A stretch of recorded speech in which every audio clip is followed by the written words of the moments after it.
Do you speak life or death with your tongue? Many people talk without thinking, and in so doing, they are heaping things they don't want to have in their lives. There is need for you to take time to think before you say what you say, because you discover that there is death and life in the power of tongue.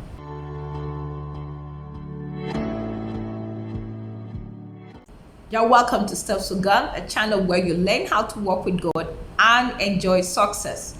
If this is your first time of joining me, please do subscribe and don't forget to click the notification bell so that you don't miss future episodes of Step with God. I would like us to say a word of prayer. Father, thank you for another time in your presence. We ask that you would teach us, grant us understanding, and give us the grace to be doers of your word. In Jesus' precious name, amen.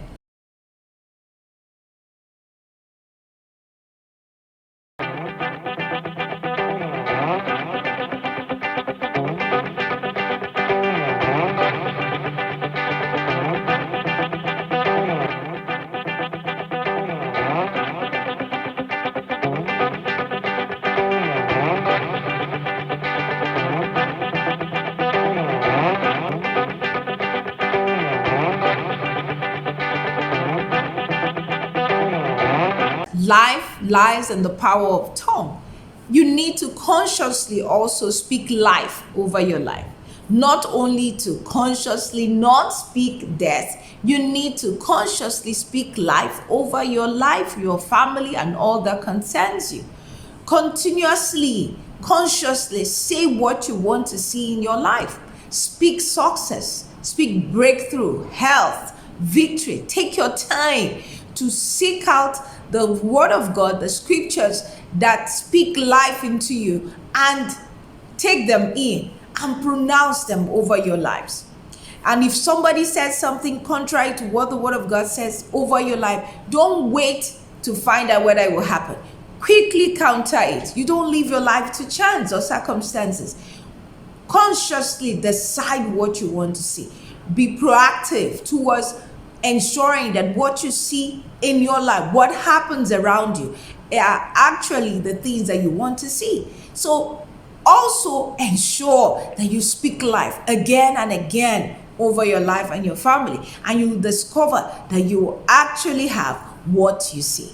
Jesus Christ is the word of life, and the very words he spoke are life to us. And so when you accept Jesus and accept his words, you will discover that you are accepting life. And when you speak his words, you will be speaking life over your life, over your family. And there is need for you to then ensure that you study the word of God, the scriptures, to get these words of Christ, the word of God, and then continuously speak them over your life.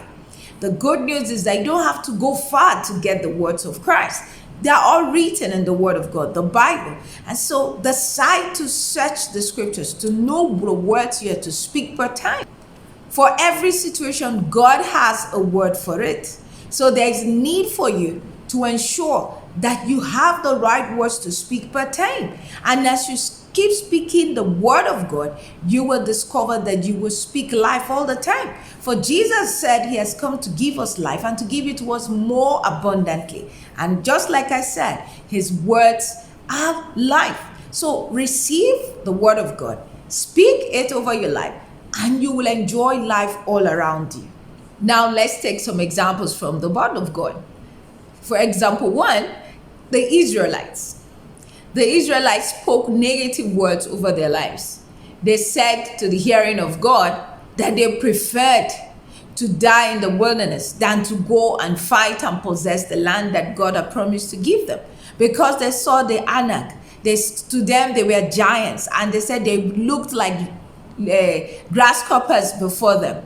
And instead of them to speak life, they were speaking death. They were careless with their words. And God said, as you have said in my ears, so will I do unto you. And truly, all those people that murmured against God, that generation, they all died in the wilderness, just like they said that they would die in the wilderness. They preferred to die in the wilderness. And God said to them, as you have spoken in my ear, so will I do to you. So there is need for us to be careful of the words that we speak, because God hears them. The angels quickly carry our words to put them to work. You must say the right things, because you can't say, oh, I made a mistake, oh angel. As you are saying it, they're carrying it out to do them. So there is need for you to be careful of what you say, and don't behave like the Israelites who spoke death over their lives, and that was exactly what they got. Then we have Caleb as a good example of someone who countered the words of death that were spoken around him. The other 10 spies that went with him and Joshua were speaking words of fear and defeat into the people, and he was really getting the people. But Caleb quickly countered what they were saying and started speaking words of hope and victory, telling them they are more than able to go ahead and overcome these giants that they were talking about, that they are more than able to conquer. And God honored his words, that out of all the generation, his generation that spoke those words of death in the wilderness, he and Joshua only made it to the promised land. Surely, death and life are in the power of the tongue. Everyone has equal opportunities to choose life rather than death. And so there is need for you to choose life at all times, no matter the pressure. Never yield to death. Choose to speak life at all times and declare life. Hold on to it. Hold on to your declaration in faith, and you will discover that that situation will soon yield to your declarations. And that shall be your testimony in Jesus' precious name. Amen. Now, having said all this, there is no way you can actually consciously, continuously give yourself to speaking life if you don't know life himself, if you don't have life within you. Jesus is life.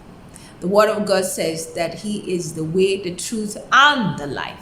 And so until you accept life inside of you, it becomes a bit difficult for you to speak life, because you speak out of the abundance of what you have. And so the first thing you need to do if you want to speak life continuously and enjoy the fruit of it is to accept Jesus as your personal Lord and Savior.